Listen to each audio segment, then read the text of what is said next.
Which brings us to our next bill, House Bill 5144, sponsored by Chairwoman Casimiro. It's an act related to criminals in correctional institutions and parole specifically.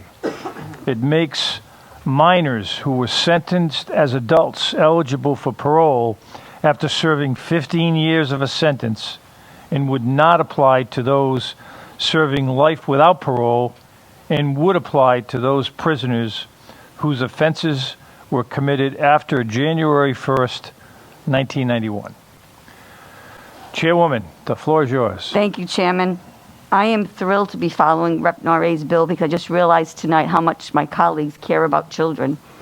So I'm really glad to be following Rep. Noret's bill. House Bill 5144 would give juveniles who receive life sentences the opportunity for parole in 15 years instead of 25. This bill does not guarantee parole. It gives them a hearing for parole. It is up to the parole board to determine if the person is eligible for parole. It will immediately affect 2 men who are incarcerated, 8 overall. There has been a great deal of work done in the area of juvenile justice reform and the adolescent brain. We should not be sentencing our children to life sentences for crimes committed when their brain was not fully developed. A crime committed by a 16-year-old does not reflect who that person is at age 35 or age 36. Juveniles have the distinct ability to grow and change, and they deserve a second chance down the road. These are children who entered prison before having finished high school, who never got a chance to achieve maturity, to have relationships, have a family, or have a career. Does releasing them at the age of 70, 80, or 90 years old, when they are geriatric, really give them the second chance at an actual life? Modern neuroscience demonstrates that teens are impulsive, risk-seeking, and easily influenced by peer pressure, all traits that can lead them to a crime. But because they are still maturing, they are less likely to commit another crime as they grow up. For these reasons, justices across the country found they deserve an opportunity to reform themselves and be released back into their communities for a meaningful period of time after their incarceration. Recently, a very wise man was testifying in House Finance about a bill he was sponsoring. He said, and I quote, "There are very few things we can do in life to save a life." Chairman Craven, are you listening to me? Because I'm quoting you. I believe this is one of those things that we can do to change a life. He also said that we need to be part of the rehabilitation process. I couldn't agree more. I have spent the past 18 months or more working on this legislation to get it to a point where many people can support it. I have worked closely with Mike DeLauro from the Public Defender's Office, Jordan Seabury, an expert in victim support work. We have worked with experts in the field of juvenile justice reform and the adolescent brain. It's time we stop talking the talk. We need to start walking the walk when it comes to juvenile justice reform.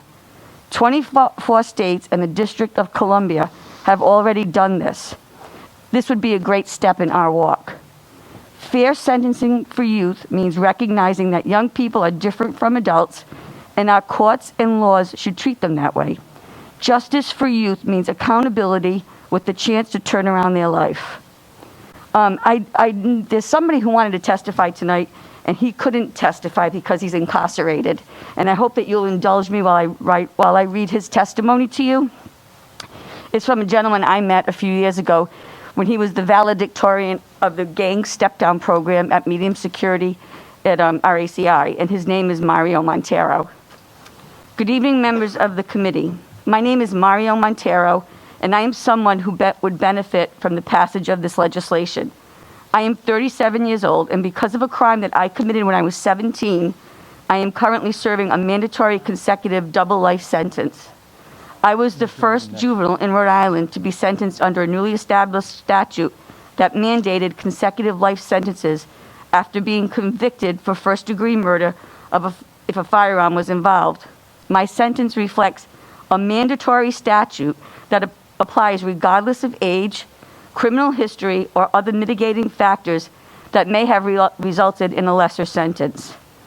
The legislation before you today, House Bill 5144, the Juvenile Offender Parole Act, is intended to address lengthy mandatory sentences given to our children under the age of 18 years old at the time of their crime. This bill is in accordance with the U.S. Supreme Court decisions and research about adolescent brain development that states, among many things, most juveniles who engage in illegal activities do not develop into chronic offenders with deep-rooted criminogenic behaviors in adulthood, as quoted by Roper versus Simmons. These are Mario's words, unedited. Passage of House Bill 5144 does not open the doors for everyone. It is not a get-out-of-jail-free card. This legislation excludes the most serious crimes and applies to those individuals who committed crimes as juveniles from the year 2001 and on. I would like to take a minute to tell you about myself as a child growing up and acknowledge the actions that led to my incarceration. At times, as a child, I had moved through the system of multiple and abusive group homes, and by the age of 9, both my parents were deceased. Over the next 7 years, at the hands of my legal guardian, I endured many forms of physical and emotional abuse. By the age of 12, it was common for my stepmother to involve me in her criminal lifestyle of drug use, packaging drugs, and making deliveries. Refusing her demands ended in beatings. Finally, at the age of 16, I took control and decided to escape this life, which was devoid of any love, support, or guidance. I foolishly turned to the streets and eventually a gang, believing it was a solution to a toxic environment that was my home. I was blinded by impulsiveness and inability to comprehend the lifelong consequences that this choice would have. Without ever having been in trouble before, I managed in the span of 1 year to throw my life away and take away the life of Mr. Ram Pev. I understand the reality that no number of apologies or good deeds will atone for my actions. I have also thought about the amount of pain and heartache that I have caused, along with the lasting effects it has on his family, the community, and my own family. I will live with this for the rest of my life and forever be sorry and remorseful. I have spent the last 20 years of incarceration facing up to this tragedy by believing in what is the central point of this legislation before you. Youth are not beyond change, and they have redemptive qualities which will allow them to become capable of becoming mature adults who are productive contributors of society. During my time incarcerated, I have continuously pursued a path that would allow me the opportunity to one day prove that change is possible, and I do possess the ability to realize my full potential. I have been successful in my pursuit of education, striving for an associate's degree, and I am proud to have completed the highly regarded FRG Gang Renunciation Step-Down Program. I have also participated in mentoring youth at the ACI and currently assist with the training of service dogs for veterans. I have also developed and maintained strong relationships with family and friends that continue to inspire me. These and other accomplishments over the years have allowed me to demonstrate the potential that the Juvenile Offender Parole Act speaks to. I have a sense of pride and purpose and the desire to do something good. Passage of this legislation will allow for youthful offenders to prove to the parole board that they have been rehabilitated and can contribute productively to society. Members of this committee, I humbly ask that you pass this bill, H5144, join over 24 other states, including Massachusetts and Connecticut, who have implemented reforms to juvenile sentencing. I ask that tonight you help add Rhode Island to that list. Thank you for your time and consideration allowing my testimony to be read. Mario Montero. I'm open to questions. Any questions by members of the committee of the sponsor? Oh, Doc, yes. I don't have a question for you. I assume, is Mike DeLauro going to... Mike DeLauro is testifying, so I'll ask yes. questions of him. But I just want to commend you. There's no question of the sincerity of purpose in your voice regarding this bill and what you're trying to achieve.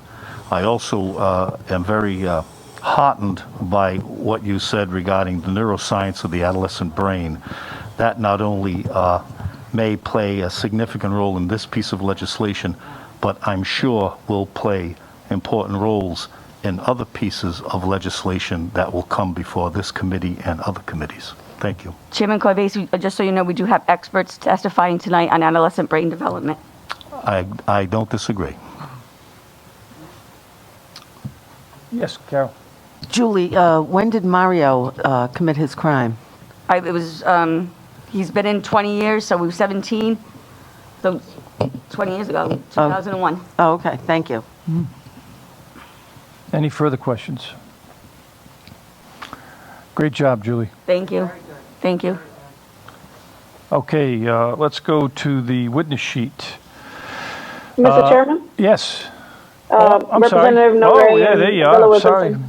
Wilkinson. Thank you very much, Representative Felix, for keep yelling at me until I look to the screen. It'll take me probably about a year to figure it out, and then the COVID will be over and we won't need the screen. Representative Felix.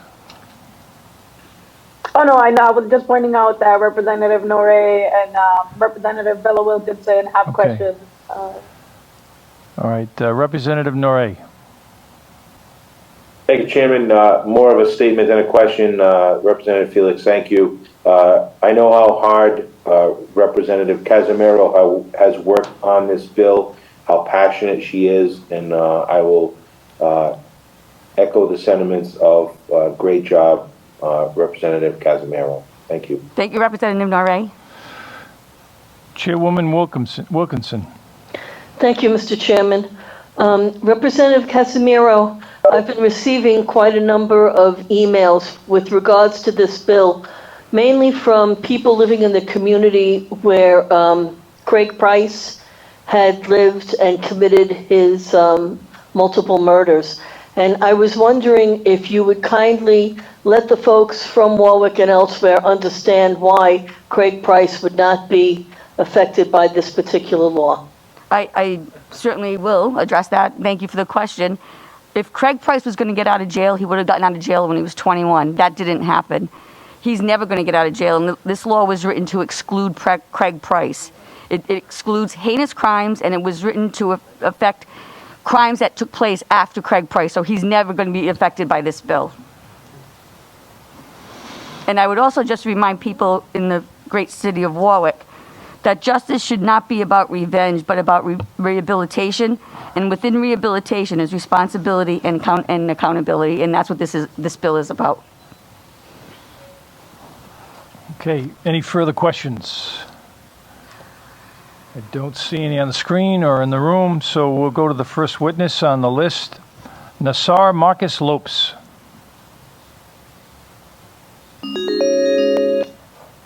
Mr. Lopes? Yes. You're on the air. You're testifying on House Bill 5144. Okay. You can go. Oh, how you doing? Good. So, thank you for allowing me to speak today. I appreciate everyone's time. My name is Marcus Lopes, commonly known as Nasir, and I'm here to speak on behalf of Marvin Rubio. Marvin is currently serving a life sentence for a murder he committed in September of 2002 when he was 15 years old. He'll be going up for parole next September after 20 years. Obviously, he can't speak for himself, and this bill would directly affect him and others like him, like Mario Montero mentioned earlier. I chose to speak today because I myself served almost 7 years of an 18-year sentence for a crime I committed when I was 19 years old. And while inside, I developed a good relationship with Marvin. I guess you could say Marvin helped me transition to my then new life, being sentenced to such a long amount of time at a young age, and set the example for me on how to earn my early release. So I didn't know Marvin as a child. What I mean by that is that I didn't know him before he went to prison, but I do know that he isn't the same 15-year-old. I'm 28 years old, and I'm nowhere near who I was when I was 15. I'm not even the same as the 19-year-old youthful offender I entered prison as. I will tell you what Marvin is doing now, or has done very recently. Marvin works in the prison for a program that trains dogs for veterans and handicapped, an example being a CNI dog for the blind. Marvin has gotten his associate's degree, or is very close to it, even though he gets no time taken off his sentence for completing programs. Marvin was in the first ever gang step-down program in the state of Rhode Island, a program where offenders denounce their gang affiliation and try to understand what trauma in their lives led them to the point of joining a gang and the series of bad decisions leading to prison. He also is in the mentor program, where older inmates mentor young gang members or troubled inmates and try to steer them in the right direction, basically like he did with me. The picture that I'm painting to you is the picture of a model inmate. I'm almost amazed at the man that I know because he spent so much time in prison, more time in prison than he has in the street, but he has so many good qualities. By no means am I taking away from the crime that Marvin committed and the lasting effects it had on the family of 16-year-old Ricky Sock. My condolences are with the family. I've had conversations with Marvin about this, and I know he feels remorse.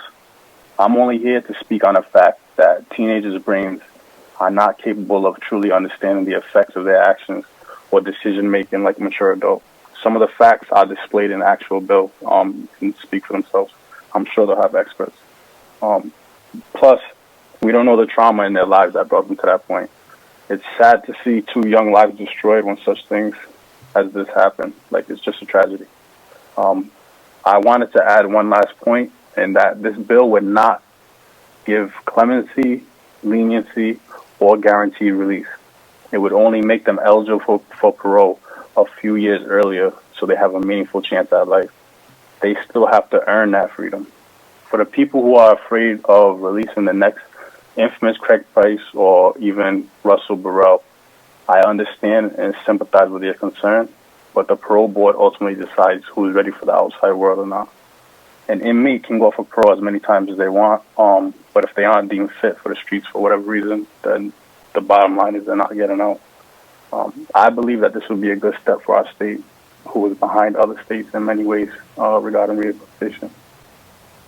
And that's the end of my testimony. Any questions for Mr. Lopes? Yes, Julie. I just want to add that I met Marvin when I met Mario, and I've been in their company a number of times.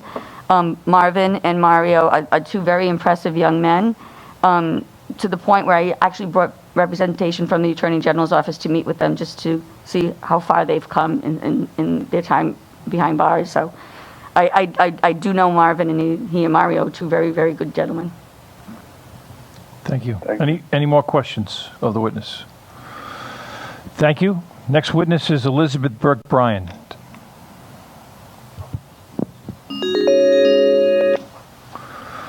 Elizabeth, you're on the air. Yes. You're on the air. Thank you. Should I start to speak now? Fire away. Mr. Chairman, Chairman Craven, I should say, and members of the committee, thank you so much for the opportunity to provide testimony on this important bill. My name is Elizabeth Burke Bryan. I'm Executive Director of Rhode Island Kids Count. We would like to thank Representative Casimiro for introducing this important bill, and also Representatives Ranglin, Bassel, Craven, Knight, Williams, and McEntee for sponsoring this bill, number 5144, that we've been discussing at this hearing this evening. Rhode Island Kids Count voices a strong support for H5144, which would make minors who were sentenced to life sentences as adults for crimes they committed before age 18 eligible for parole review after serving 15 years of their sentence. This bill would only apply to prisoners whose offenses were committed after January 1st, 1991. As been alluded to today, this evening I should say, in 2012, the U.S. Supreme Court in the case Miller versus Alabama struck down mandatory life sentences for juveniles. While this decision did not impact Rhode Island, which never had mandatory life sentences for minors, the decision required that courts, quote, take into account how children are different and how those differences counsel against irrevocably sentencing them to a lifetime in prison. As Representative Casimiro indicated, the science of childhood and adolescent brain development really is important to take it into account for this particular bill. According to the American Academy of Child and Adolescent Psychiatry, the part of the brain that controls reasoning. It helps us fully think through the implications of our behavior. The frontal cortex develops beginning in adolescence and continuing into early adulthood. This ongoing brain development means that adolescents make decisions and solve problems differently than adults. Adolescents are more likely to be impulsive, misread social and emotional situations, get into more accidents and fights, and engage in risk-taking behaviors. They need guidance from caring adults to develop these skills, the skills that allow them to make decisions that take into account all of the possible consequences of their actions, and learn to manage their behaviors as their brains develop. Although Miller versus Alabama allows life without parole to be a sentencing option for juvenile crimes, many states, as have been noted, have eliminated the practice altogether. 24 states and D.C. have banned life sentences without the possibility of parole for juveniles. And in New England, Connecticut, Massachusetts, and Vermont have already banned juvenile life without parole. Rhode Island has not yet banned life sentences without the possibility of parole for juveniles, but has not used this sentence in recent years. We urge the General Assembly to eliminate the possibility that a child could be sentenced to die in prison without having the opportunity to be considered for a second chance through a parole review. Or I should say that a person who commits a crime as an adolescent, as a minor, should not be sentenced to prison without having the opportunity for review. It is important to note that this bill does not ban life imprisonment for juvenile offenders, and it does not absolutely require parole after 15 years. It only mandates that persons sentenced to a life sentence for a crime they committed as a juvenile would have the opportunity for a review by the parole board after serving 15 years of their sentence. Inmates who are still at that point determined to be a threat to public safety or who have not shown that they have been rehabilitated will remain in prison. As mentioned before, the reason we have a juvenile system versus an adult system in juvenile justice matters is that youth have redemptive qualities that allow them to be rehabilitated and to become productive members of our community. We strongly urge you to pass H5144 to give young people who have committed serious crimes the opportunity and eligibility for parole review after they have served the first 15 years of their sentence. We urge your passage of this bill, and thank you so much for the opportunity to testify this evening. Any questions for the committee for Elizabeth? Seeing none. Next witness is Mike DeLauro from the Public Defender's Office.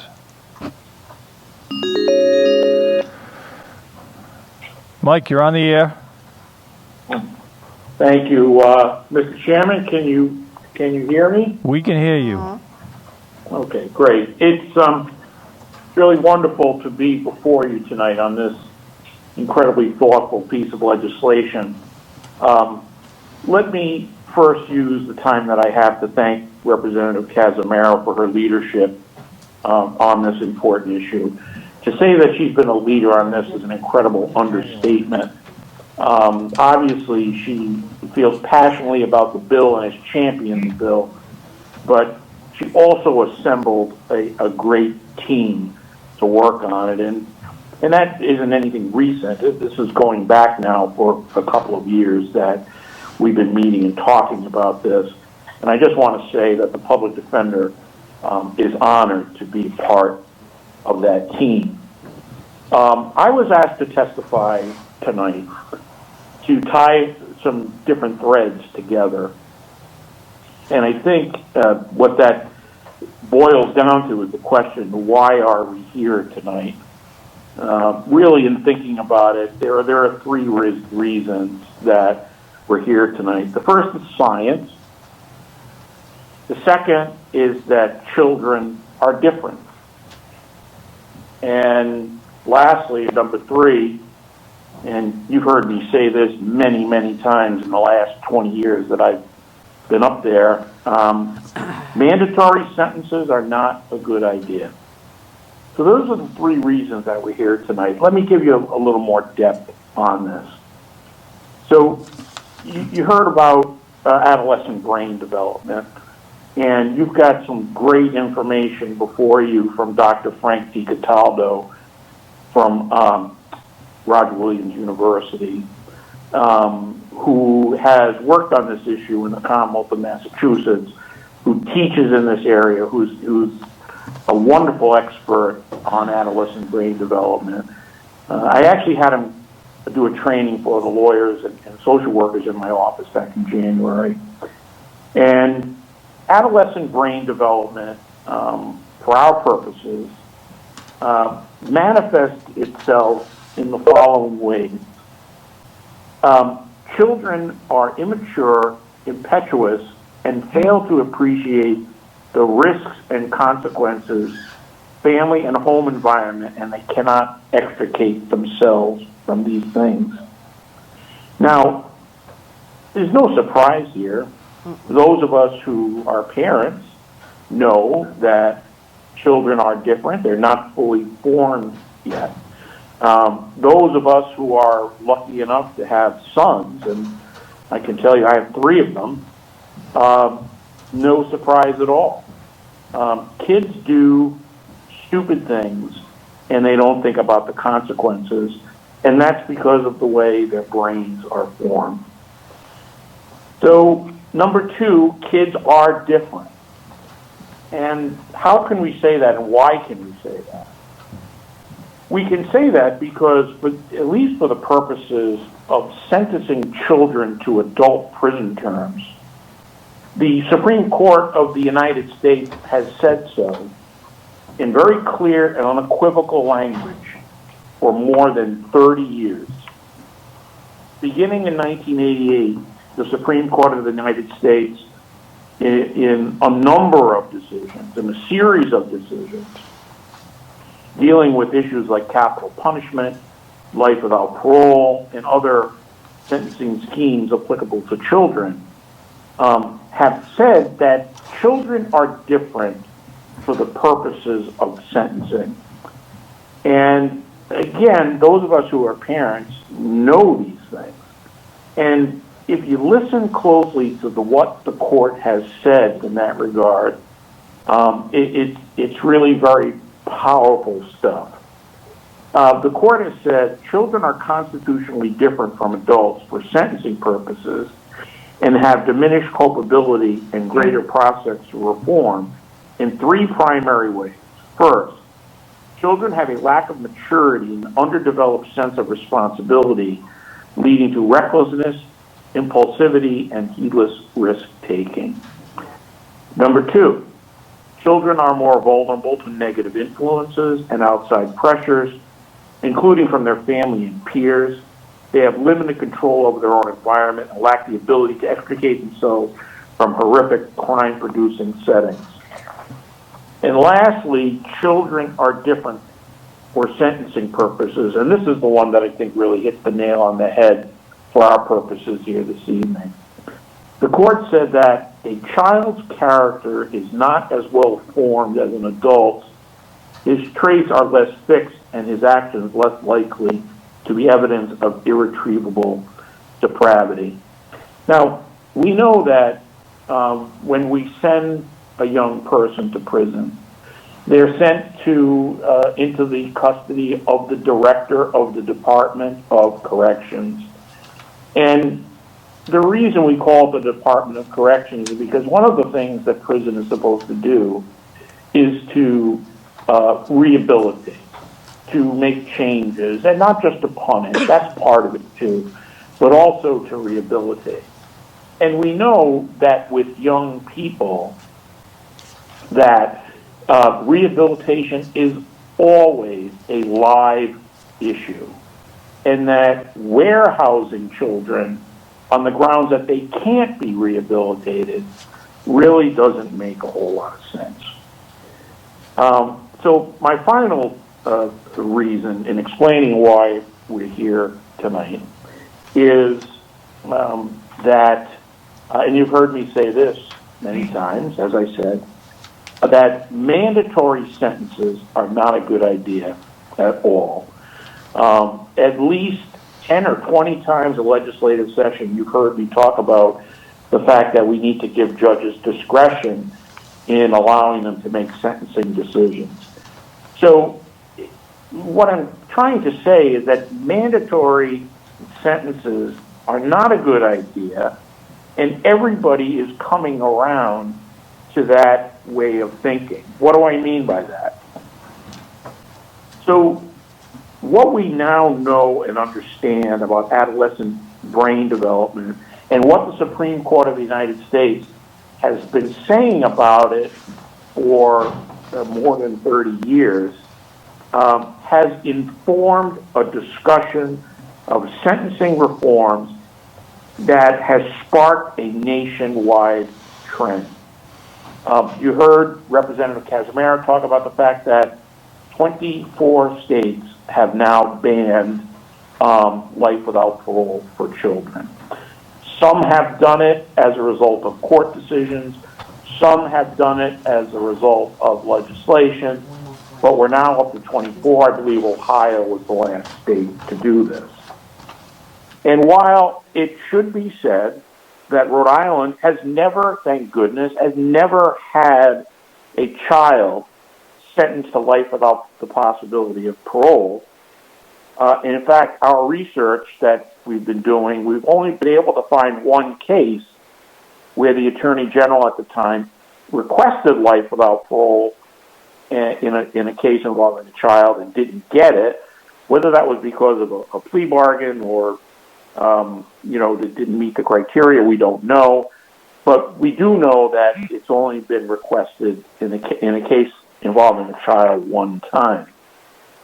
So we don't have that, but what we do have in Rhode Island is a series of mandatory sentences that in cases like Mario Montero's are tantamount to life without the possibility of parole. And, you heard that gun statute that requires, in almost all cases, that a mandatory sentence be served consecutively to, including up to life imprisonment, that it be served consecutively to the predicate offense. So one of the things that I wanted to do to kind of tie this all together, and I hope that I'm doing that, is to go back and look at the legislative hearings that happened in the year 2000, 21 years ago. I know I wasn't there. I don't think many of you were there at the time either. But the statute that Mario Montero is doing and others are doing these consecutive life sentences on, here is how they were sold to by its proponents. And the proponents of the legislation at the time included the then Attorney General, Sheldon Whitehouse. It included law enforcement, the AG's office, of course, and even the Chief Justice of the Rhode Island Supreme Court and the Chief Presiding Judge of the Superior Court. Here are the things that were said at the hearings. We know this because I went back and I read the Providence Journal stories from 21 years ago to see what was said during the course of these hearings. Here are some of the things that were said. These consecutive sentences will only be applied in cases involving merchants of death. It will only be used in cases involving sociopathic predators. Some people, do deserve to be locked up for the rest of their lives. These changes to our laws will only be applied to the worst of the worst. But no, they were applied and are being applied to children. Those same children that, where our courts have said clearly and unequivocally, children with a lack of maturity, who are impetuous, who have an underdeveloped sense of responsibility, who are more vulnerable to negative influence. And lastly, a child's character is not as well formed as an adult's, and his traits are less fixed, and his actions less likely to be evidence of irretrievable depravity. not a merchant of death, not a sociopathic predator, not someone who deserves to be locked up for the rest of their lives. Representative Casimiro's legislation is really, at the end of the day, very simple. We're allowing the parole board to do its job. I don't get to appear before the parole board all that much, unfortunately, but on a few occasions that I have, I can tell you, is an incredibly dedicated, hardworking, diverse group of people. And I can't think of any group assembled that is better able to speak to the prospects of rehabilitation of a young person who committed a crime as a child and has spent 20 or 30 years in prison. And the question has to be asked, is this someone who is worthy of release back into the community? I'm going to ask you tonight to let the parole board do its job in these difficult cases, because right now they can't.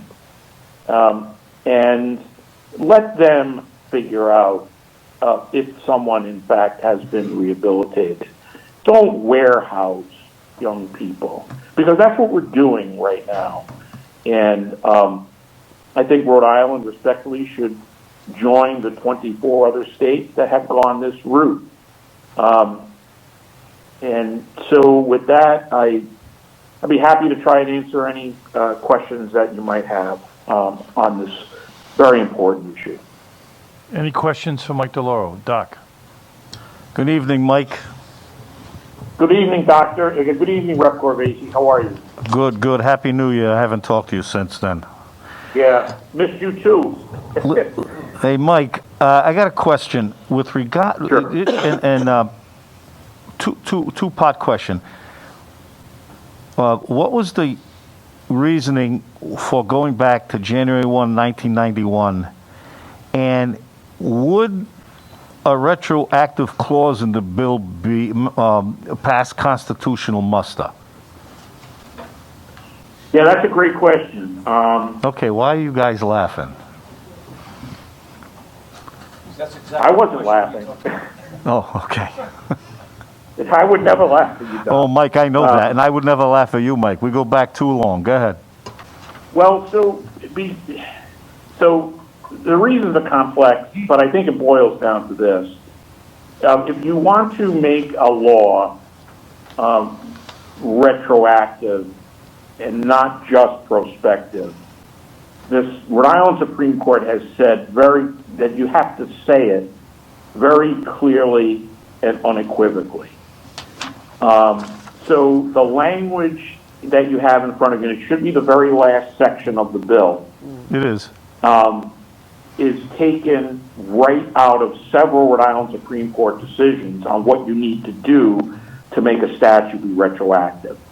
That's the easy part of the answer. The hard part of the answer is that, and you heard Rep. Bella Wilkinson mention this, there is still an inordinate amount of fear, I submit to you based on misunderstanding and not on reality, that somehow this law, if this bill were to pass, would somehow have a positive impact on Craig Price.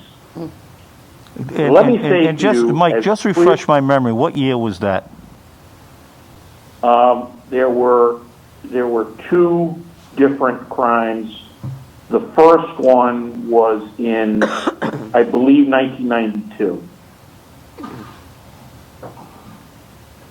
No. But I can provide you with that information. So that actually falls within this timeline. Yes. 89. Well, rather than speculate, Rep. Corvese, let me get you the exact information of when those happened. I'm sorry. 89. 1989. 89 for both? Well, there was one in 89, and I think one in 87, because he was actually 14 Yeah. at one It was for one of before them. that. 87 and 89. Okay. So that would not fall within the parameters of this bill. So That's correct. Okay, so That is that being correct. the case, again, not being the lawyer here, would this pass constitutional muster? Absolutely. Absolutely. I mean, you never can predict what a court is going to do. But if you were to say to me, does this, pass constitutional muster because of, say, separation of powers, my opinion would be absolutely that it does. Because you're not, if this law were to somehow change the sentence that someone was serving, then yes, there would be a problem with separation of powers. But what you're doing here is you're just talking about parole, right? You're talking about a release from custody as opposed to altering the actual sentence that someone is serving. But Does that make any sense? it does, but again, the new language would be referred under the language of going back to January 1st, 1991. I didn't know if the new language would somehow affect the constitutionality, or if the constitutionality would be affected by that. I'm not being too eloquent, but I'm not a lawyer. Yeah, well, I think you know what I'm trying to say. Yeah, I do. It's a tough, and it is a tough one because you're talking about statutory construction and this type of thing. All I can say to you is that, and if you look at the statute that's being amended by this bill, right? Go up to subsection A, for example, and work your way down. You'll see that over the years when they have changed, when you guys have changed parole eligibility, they will say, okay, this is when it's effective, and et cetera. And that's in other parts of the law. No, I got one. This one, it's in the, it was put into the final section, I believe, because, again, incorrectly, some people are under the mistaken impression that this will somehow aid, Craig Price. And, I'd be remiss if I didn't tell you, Rep. Corvese, and I haven't talked about this a lot. If I walk out my front door and look to the right, I can see the house where the first murder that Craig Price did happened. It's literally an outfielder's throw from my house. So I get it. I get people's concerns. I get the fact that, we were living here at the time. My children were little. But, this is the right thing to do, letting the parole board do its job to make the call on if someone has actually been rehabilitated or not. The chances are that if someone is committed a crime as a juvenile, they're not fully formed, and the parole board is in the best position to determine if they're worthy and capable of being released into the community. Thank you, Mike. You're welcome. Any further questions of Mike DeLauro? Cal? Hi, Mike. How you doing? Hi, Rep. McEntee. How are you? I'm good. Good to hear from you. So, Yeah, it's good to hear you, too. I'm reading Mario's letter, and he was sentenced to 2 consecutive double life sentences, right? He 2 consecutive life sentences for his crime. So under the law as it is, it looks to me like he would have to serve 15 years on each. Is that how you see it? So No, I don't. I'm looking for the statute. I pulled the statute earlier today. Well, I'm looking at line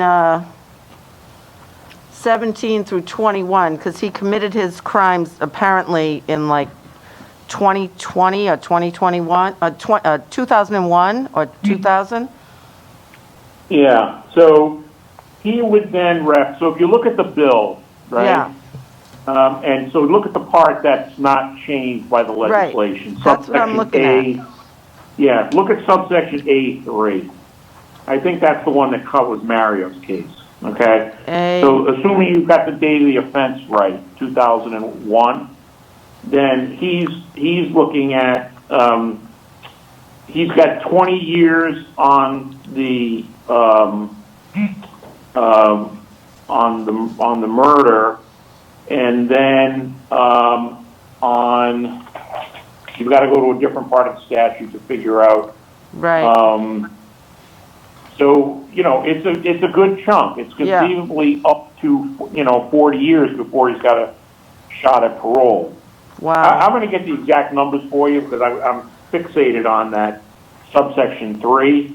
Yeah. But I see the other 3. parts of the statute. And then you go down to page 2, just before you get to the new language. Yeah. I don't know. He's got to serve a lot of time, it looks to me. When I first started out, I was in the AG's office, and I was in juvenile prosecution, and I did a few of these waiver hearings, and they were very tough to get the family court judges to waive them out, first of all. But then, I never followed these cases to see where they went beyond that, but I'm certain the ones that did get waived out got some serious sentences, because in family court, they're all about rehabilitation. They don't even call themselves, they're not into punishment or incarceration just to pay your price. They're into, as they say, rehabilitation, right, Mike? Yeah, absolutely. It's supposed to be, not punitive. Whereas in the adult court, punishment is a big part of it. Rehabilitation is too. But then when public safety and punishment are much more significant with adults. Well, my point is that once they get waived over into the Superior Court, the game changes seriously. But the age of the child does not. And well, that's absolutely right. I think that this is a good bill, and I commend Representative Casimiro for working so hard on this bill. But I do think we all have to recognize that these are pretty serious crimes that these young people do commit. But at the same time, I agree with you about brain development, some of the things that you discussed, and Dr. Frank DiCataldo, yeah. Impulse control, calculation of risk, recklessness, vulnerability to outside pressure. I mean, as a prosecutor in family court, I saw all of that. That's a real part of what these kids were about. So, and I do believe that there's enough programs at the ACI, if these kids have the wherewithal to utilize them, and like it looks like Mario did, he got himself educated, he got himself some therapy, he worked, he's taken advantage of what he has over there. And all of these things should come into play, and I think 15 years is a good amount of time for any parole board to look at a child that started out as a child, he's no longer a child, and see if he's changed and see if he's developed into a person who can live in society without causing complete mayhem and continuing down the avenue that he was originally on. So I'm in support of this bill. I wanted to know from you and Rep. Casimiro, has the AG weighed in on this? Has the ACI, have the Department of Corrections or the Parole Board weighed in on this? So Laura Pizzatoro is out of town, but in the past she has supported this bill. Mm-hmm. The inspector from the Department of Corrections is going to be speaking later on in this call. Who does the gang step-down program.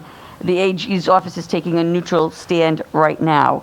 But I just wanted to add that before I put my name on this bill, I went to see Mario and Marvin a couple of times with different people, including staff from the AG's office, someone in a local community advocate who does a lot of work with gangs. And I wanted to make sure that Mario and Marvin were the real deal, because my name is on this bill. Mm-hmm. And I will tell you, they pass muster every single time.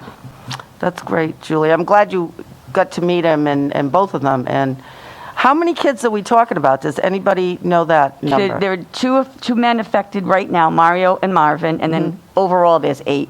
And I'm calling them kids, but they're no longer kids. Mario's 37. Right. And how old is Marvin? I don't know. Mm-hmm. I don't know. Well, I think you've both done a lot of work, you Julie, and so is Mike. I know you've been on this for a while, so No, and Rep Casimiro really put everybody to shame on this one. I have to, I mean, plus she cracks the whip with this, working on this thing. But the parole board is pretty astute and on the people that come before them, and they make the final decision based on what. Go ahead. Laura Fitzgerald did submit a letter. It wasn't last year. It must have been 2019 or maybe 2018. I'm not sure this year because we're not together, so I don't know. But they did support it in the past. And I just want everyone to know that, as we all lawyers know, that the person would be released on parole. Obviously, the rest of the time is suspended over their head, and if they violate that parole, they go right back in. So, I mean, there's all sorts of ways to make sure that, if the person screws up, they go back. So it's worth giving a young person a second chance after so much time in prison, and if the parole board sees fit. We're not telling them what to do. They know their job. So I want to thank you. McEntee, I have a letter from Laura Pizzaturo dated from 2019, and the bill has changed dramatically. Yeah. Because of the whole Craig Price issue. So right. I think she'd support it even more strongly this year, but she was out of town this week. Well, that's good to hear, though, that she did support She it. did. So, Mhm. And you have no indication that they've changed their mind. So. No, none. Great. Well, thank you, Mike, and thank you, Julie. You're welcome. Thanks, Mike. Thank you, Mr. Chairman. All right, the next witness is Dee Jensen.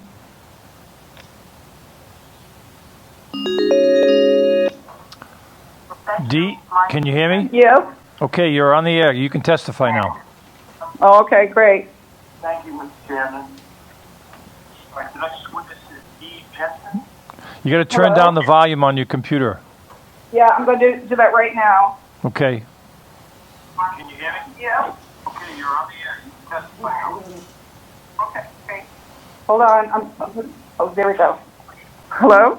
Yes, so you ready? Hi. Hi. Okay, here we go. I'm obviously testifying in support for this House Bill 5144. GED, high school diploma, 2003. Three-part Avatar program addressing drug use, negative behavior, legal research, Think First, A New Perspective, 2004 to 2007. Anger management, pulling punches, 2009.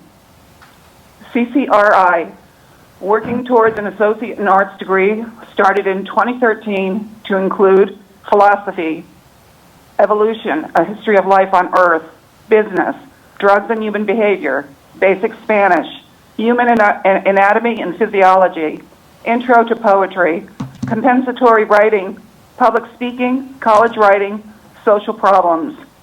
Some other programs: infectious disease education and prevention, victims impact, understanding impact of our crime on the victim and community, college unbound, a 24-credit bachelor's program from 2016 to 2018, mindful resilience and self-articulation through meditation, horticulture program 2017 to present, gang step-down renunciation program graduate, grief and loss program 2019, training service dogs 2019 to present, mentoring youth 2019 to present, mindfulness-based emotional intelligence 2019.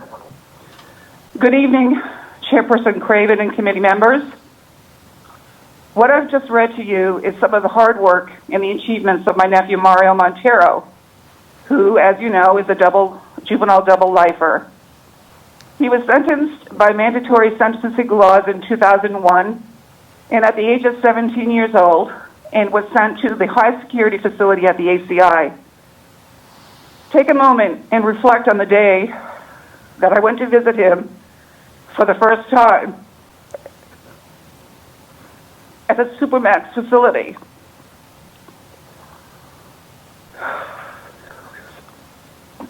My testimony strives to put a human face to this issue of incarcerating youth in an adult prison.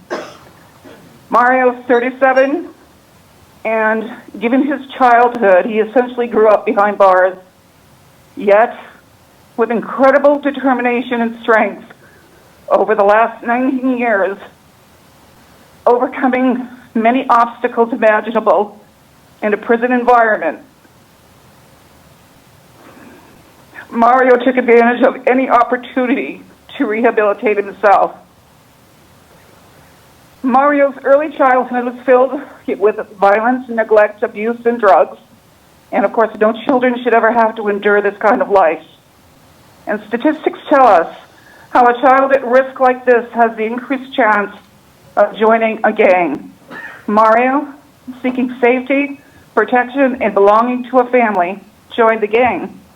And after a year or so, Mario committed the worst crime imaginable. Our mandatory sentencing laws and practices within our broken criminal justice system is one that has a heavy focus on punishing and ignores other, more effective and humane options of restorative justice. The science behind the brain development that you will hear about tonight proves that change or rehabilitation has the highest rate of success in juveniles sentenced to life. Some of you here tonight and some of you that are testifying have had the chance to meet Mario. And I talk to Mario every other day during the week. And I can tell you I have no reservation that Mario is a person who will make his life meaningful in this world. Passing this bill will give Mario the opportunity to go before the parole board to prove that he is rehabilitated.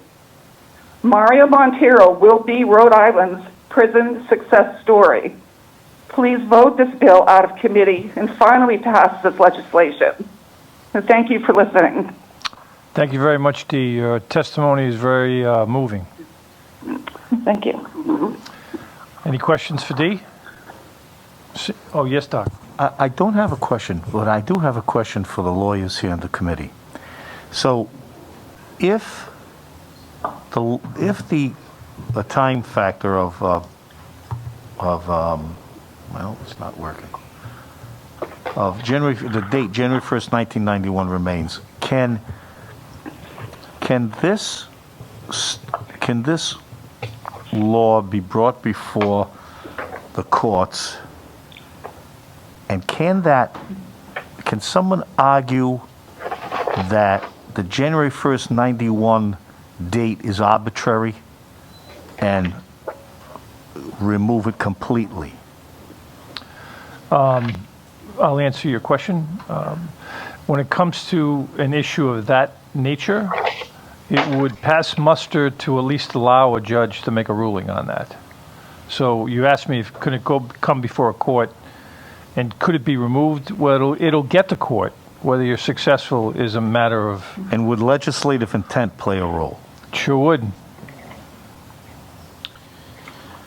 Yes. I mean, through the chair. We could probably add a severability clause, which would help if that situation ever came to pass. Do you know what that means?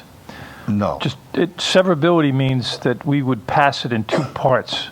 We'd pass it in one part with everything but that date, and then pass another bill or another part of the bill so that if it was attacked, it wouldn't fall completely. It would only fall in reference to what one might argue is an arbitrary date, or maybe an exclusionary date that affects a single person who's been mentioned here. We could take legislative efforts to protect the date. Yes. Protect the date or protect the bill from failing as a result of the date. We wouldn't be able to protect it. We wouldn't be able to protect the date. We'd be able to protect the rest of the intent of the law. So the date would be struck down, but the ability for a minor to seek probation would still exist. But if the date is removed, then it will be completely retroactive. But I think the intent of the retroactivity was for one particular inmate, and I don't see a parole board in the state of Rhode Island granting that inmate parole ever. I hope not. No. Listen, you got to understand that as it stands now, that particular person is due to get out soon, right? 2-3 years, something like that. He does something else. That seems to be the pattern. So but we should think about this going forward as well. There are going to be people under 18 who make incredibly awful mistakes and find themselves in prison paying a debt in the future. And we can't not act out of fear of, one guy. We just can't do it. We have to think about the greater good. And the greater good is absolutely passing this bill and giving the parole board a chance to look at someone who has, spent all their formative years in prison and see how they've changed, or if they've changed. We can't legislate on the outliers. There's always going to be an outlier in anything that we do. There's going to be someone, there's going to be one, in this case, one dirtbag that's going to do something that's going to ruin it. But we can't let that happen. As legislators, we can't let that happen. Let that one dirtbag out there ruin it for everybody else. Well said, Dave. Well said. Succinct. But we have to keep the protection of the public in general in mind. That's what the parole board does every day.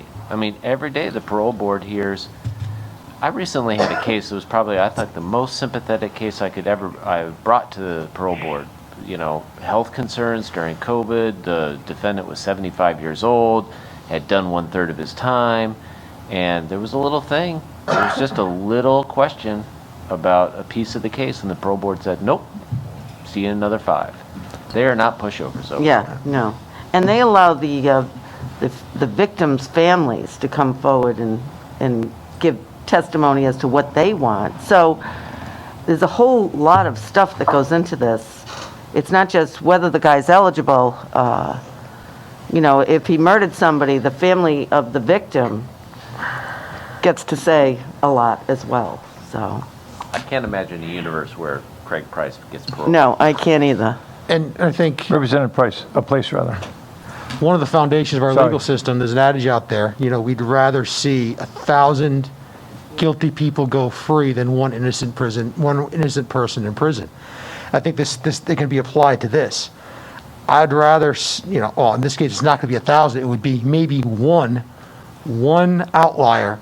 But why let that one outlier force maybe hundreds, if not more, to sit in prison for the rest of their lives? And there may be another Craig Price, but that person will go under the same scrutiny by the parole board that Craig Price would go under. And like Jason said, they're not pushovers. That many times people go before the parole board and they get denied. And that could happen to Mario. It doesn't sound like it to me, but it could happen to anybody. Okay, the next witness is Preston Ship.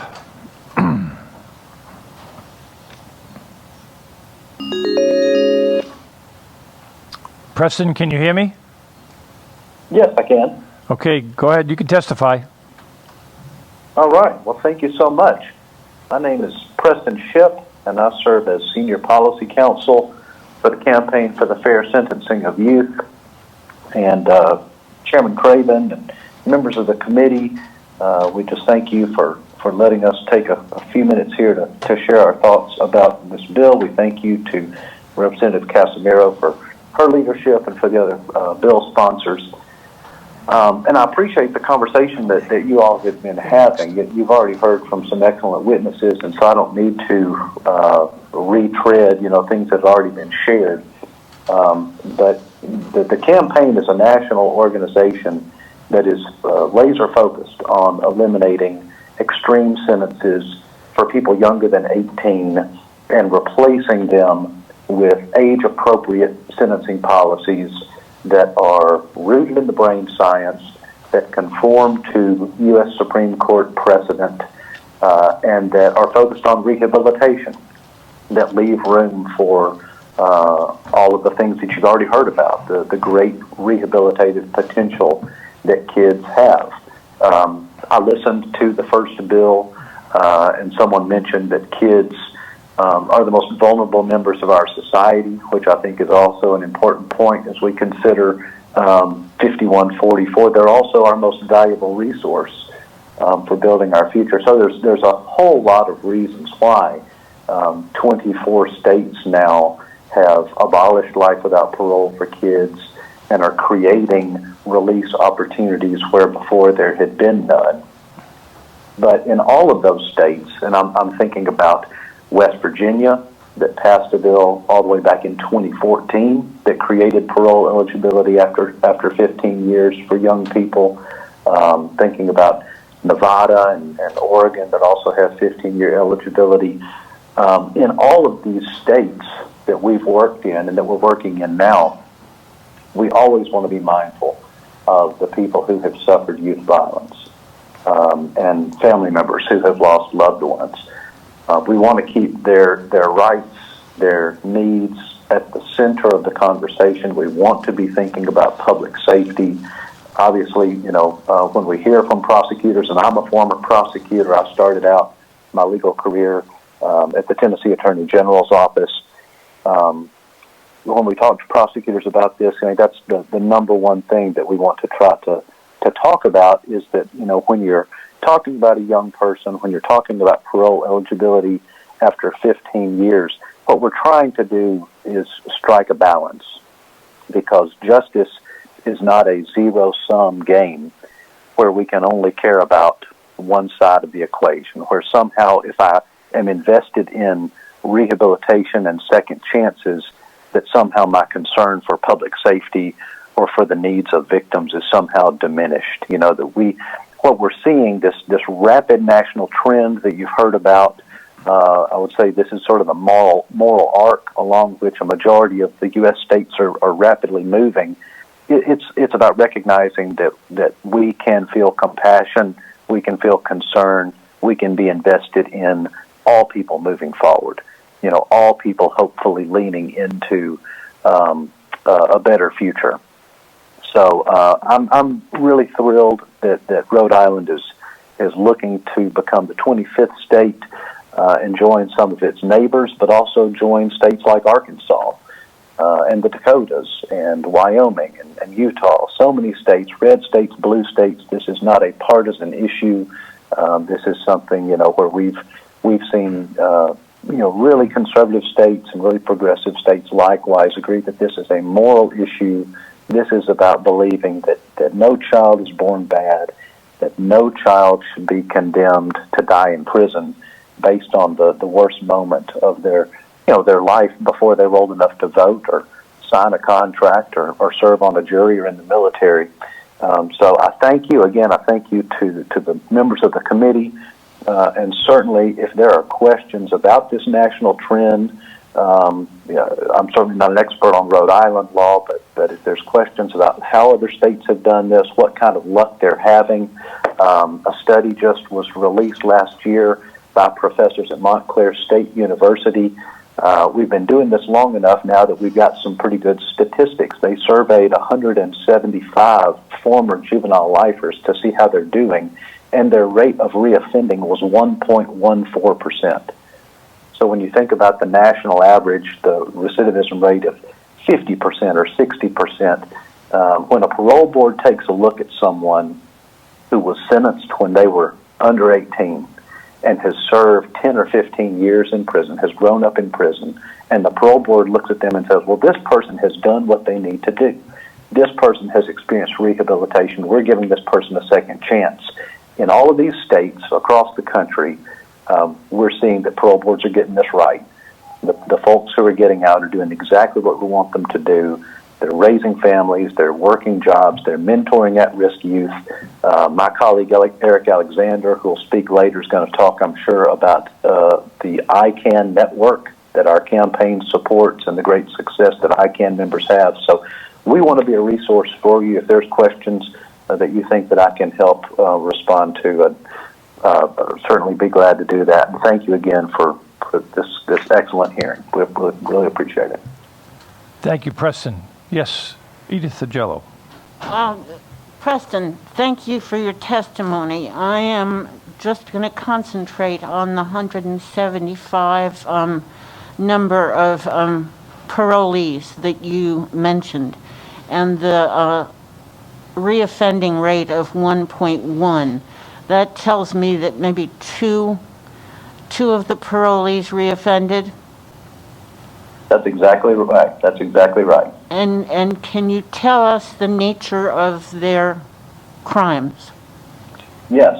I remember, to be precise, there were 6 arrests. 4 of the charges were dismissed by the prosecutor. So that left 2, as you said. And one of the individuals was convicted of contempt of court, I believe based on a failure to report for a meeting with the parole officer. And the other person, I believe, was a robbery or an attempted robbery. And so that person, that person went back to prison. Thank you, sir. Any further questions of the witness? All right, seeing none, thank you very much, Preston. Eric Alexander is the next witness on our list. Eric, you're on the air. Okay. And so that person, that. Got to turn down that volume, Eric. Okay, I got to turn down. Thanks.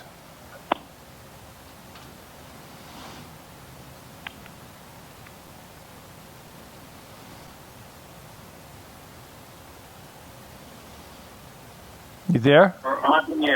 Yes, sir. Yes, sir. I'm here. Okay, go ahead. Thank you, Chairman Craven, Vice Chair, Committee, and Representative Casimiro for raising this issue. Again, I'm Eric Alexander, and I serve as Senior Advocate for the Campaign for the Fair Sentencing of Youth, where, again, we work to replace life without parole and other extreme penalties for children with age-appropriate responses to their actions. As mentioned earlier, the Supreme Court has made several rulings on this issue and has concluded that it should be reserved and applied only in cases where the individual is determined to be incorrigible. They went on to add that youth should be offered reasonable opportunities for relief. Since then, the majority of the country has moved away from life without parole as a sentencing option for children, and over 700 youth who were sentenced to die in prisons are now home. Over 140 men and women who were told to die, who were told that they would die in prison, are not active members of ICANN, which is the Incarcerated Children's Advocacy Network, and a national action network that I helped to co-found. All of them served time for homicide-related offenses and are now home living productive lives, some as elementary school teachers, substance abuse counselors, paralegals, entrepreneurs, etc. They're all contributing to their communities in a variety of positive ways, with the understanding that they could never repay what they took. They constantly decided to spend time finding means to repay society for the mistakes that they made, also wanting to help create a justice system that holds children accountable in age-appropriate ways and accounts for their exposure to trauma and prepares them for reintegration into society. These children are not monsters. Yes, they made critical errors in judgment and committed egregious acts, but they are all more than the worst thing that they ever did. And I know this all too well. I haven't always served, in this capacity. I was one of the children that this type of policy would allow a second chance. And I am similar to youth sentenced in your state. Traumatic experiences in our early childhood mark the closest similarities, and they are ultimately what put us on the path to prison. At the age of 17 in 1994, marijuana, alcohol, and the impulsivity of a child with a still developing brain led me to take part in a very unthinkable crime that cost someone their lives. But just a few days before that, I was making plans to graduate high school. Filled with remorse for that crime, I made God, the victim's family, and myself a promise that I would make this right. I assumed responsibility for my role in the crime by accepting 2 25-year terms to be served consecutively, which is how I narrowly avoided a life without parole sentence. As you all can expect, jail is not an exceptionally friendly place to a young man coming of age, one who had zero involvement with any section of the justice system like myself. I witnessed and experienced things that no child should ever experience.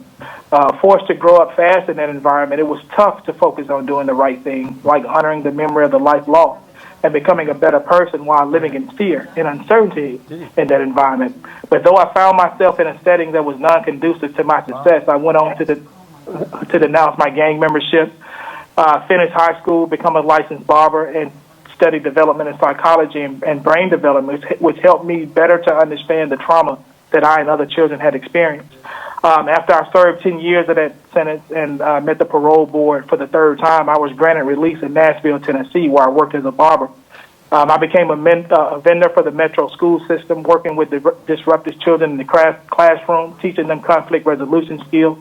I became a member of AmeriCorps Community Health Corps, and I worked full-time in a clinic where we introduced services to youth who joined gangs and teen pregnancies as mental health issues.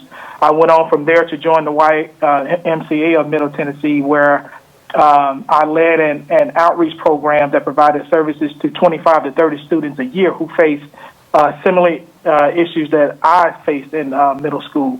My original sentence expired March 3rd of 2016. I had no infractions during my 12 years of parole.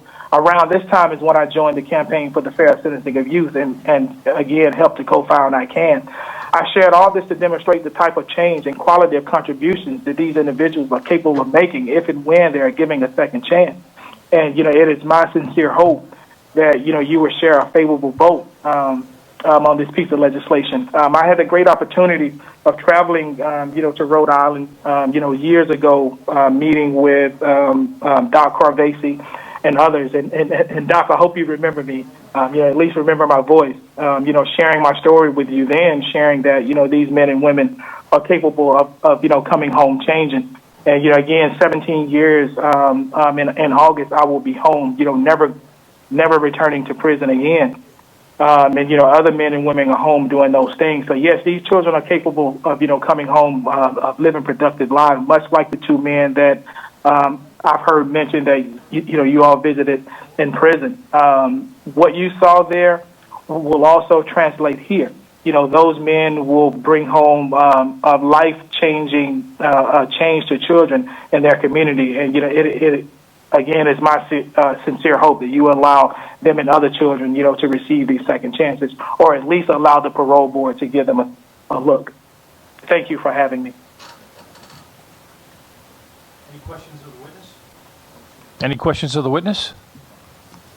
Seeing none, Steve Brown from the ACLU. Sincere hope that you allow them and other children, to receive these. Steve, you're teed up, but you got to turn the volume down.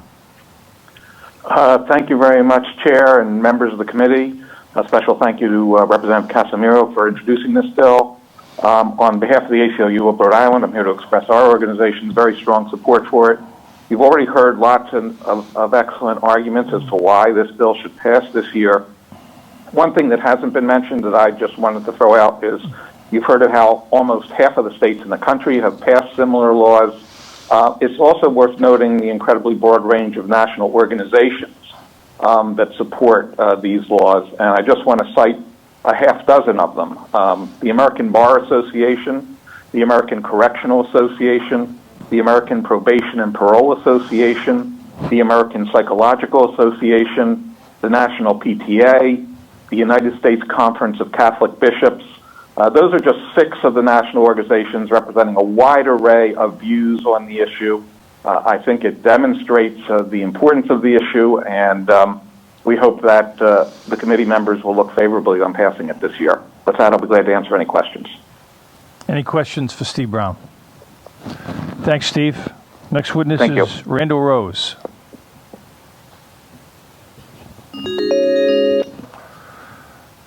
Randall, you're on the air. Thank you, Mr. Chair and members of the committee. I, too, am in support of this bill, and I want to bring up a different point about it. So I recognize that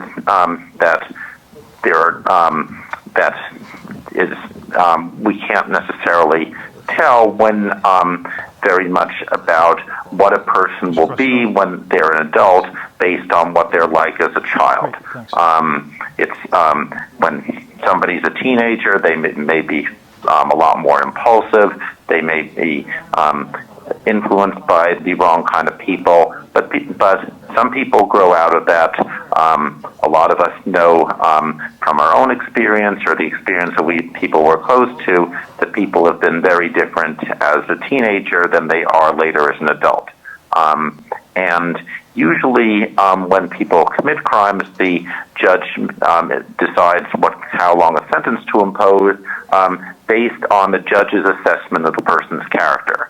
And usually that makes sense. But in this case, when a crime is committed by a juvenile, the judge can only assess the character that the person has as a young teenager. The judge is not in a position to assess what kind of person this individual becomes when they're in their 30s, 40s, or later. Because people change a lot, especially if they've done something very regrettable when they're younger, the determination about whether somebody still belongs in jail has to be done by someone who has access to what this person is like as someone in their 30s or 40s or middle age or whatever their age is. And that's something that the sentencing judge is simply not in a position to do. What this bill does is it allows the parole board to make a determination about whether the person still belongs in jail, because the parole board definitely has expertise in evaluating what people are like at the current stage of their life. They have a lot of experience and expertise in doing that. And I think it's important to be able to do that. Even if somebody does something very bad as a child, which they're rightly punished for, it is possible for them to become a different kind of person as an adult and be capable of being a productive member of society once they've paid the penalty, and that's something the parole board is in a position to do. So it's correct that the judge has discretion about how much sentence to impose, but at sentencing time, the judge is not in a position to know where to exercise that discretion, because the judge doesn't have access to what the person will be like as an older adult. And this bill simply allows a more accurate determination to be made. It doesn't require anybody to be paroled. It simply allows the professionals to exercise their judgment. And for that reason, I support the bill. Thank you. Any questions of Randall? Seeing none, the next witness is Sal Montero. Sal, you are on the air. Thank you. Sal Montero, representing the Nonviolence Institute Providence, and also a returning citizen into society. As someone that was sentenced to 20 years in prison at the age of 19. I went to jail at 19 and I came home at 32. And I've seen it. I've returned back to the prison to teach. And to think that we could send someone 15 years old to prison for life is not how we build the beloved community. Any one of us that is listening to this call right now or is testifying, go to a 15-year-old right now and ask them what are the best decisions and choices that they need to make right now. Ask a 15-year-old, what should you do right now moving forward? You wouldn't do it because you would understand that a 15-year-old hasn't had the education, the life experience, the development to make that decision. So how can we send a 15-year-old to prison for life? I spent 12 and a half years in prison. Think about how much the world has changed within the last 6 months, within the last year. So imagine sending a 15-year-old to prison and having them serve 20, 25, 30 years and then expect them to, be released from prison and live productive lives. It's not going to happen. If you're going to sentence a 15-year-old to 25 years, you need to sentence to 25 years of health, not hell. And I appreciate your time. Thank you. Thanks, Sal, for your testimony. Any questions of Sal? Seeing none, our last witness is Joe Forge. Hi, Joe. You are on the air. Hello there. Hi, Joe. How are you? Good. So what can I do for you tonight? I'm kind of new at this. You could tell us what you want to tell us about Julie Casimiro's bill, House 5144. In full disclosure, Joe is the reason we're here tonight, because Joe is the one who invited me to the gang step-down program where I met Mario. All right, Joe. So I've been in corrections almost 35 years now, and I've been in charge of the gang unit, the largest one in the state, since 2014. Now, I'm just trying to give you a backstory as to why I support this. Last witness. Because what we found within the Rhode Island Department of Corrections was that gang members made up about 25% of our population, but were responsible for almost 45% of our violent crimes, mainly stabbings, major assaults, and drug dealing. So what I tried to do was try to create a program within the Department of Corrections that was geared towards mainly gang members and trying to get them to find alternative ways besides being a gang member. So we created what we called the Gang Step-Down Program, which was it's in partnership with AdCare, and it's basically cognitive behavior heavy. So we started this in 2016. In 2017, we graduated our first class, and Mario Montero was part of that class who graduated. And since then, Mario has made great strides in becoming a mentor and changing his life around and seeing the things that he has done that were not beneficial as a kid. I understand that he was involved in gangs at a very early age, I think around 16, 15, and kind of put into that situation through family members. So it's over time, and it's coming from a security standpoint. I mean, some of these guys, many of these guys do change, and especially being a minor prior to when they commit a serious crime such as murder. I think that through something like what we did really helped someone like Mario, and I think that Julie's got something going on here that would really help these guys, and it's not many we're talking about. I'm just in support of what she's doing based on my experience with the gang members. All right, thank you very much for your testimony. Any questions? Not a problem. Any questions of Joe? Thanks, Joe. Seeing that none, that concludes testimony on House Bill 5144.